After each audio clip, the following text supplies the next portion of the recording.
тейлөө кызматтары боюнча сөздөр аябай көп, элде нааразычылыктар көп. Мына айрыкча Алмаз Акунжанович ушу министрлер кабинетине чоң мындай сын пикирлер айтылып атат. Кафе, ресторандарда тейлөөгө байланышкан бая пайыздарды алып, тейлөө бекер деген менен дароо ошол кафе, ресторандардын кожоюндары тамак аштын баасына ошону кошуп койду дейт. Ага акылдын деле кереги жок да.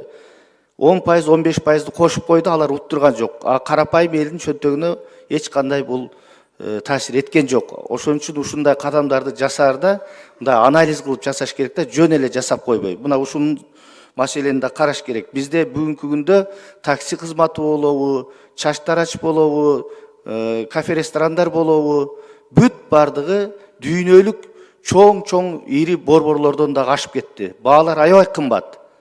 Эл аябай нааразы буга. Министрлер кабинети татыктуу иш алып барбай жатат бул боюнча. Министрлер кабинетин биз мына атайын ушул февраль айына чакырып, ушул маселелер боюнча биз парламентте карап угушубуз керек. Элдин үнүн ушул жерде биз ачык талкуулашыбыз керек. Нааразычылыктар аябай көп бүгүнкү күндө.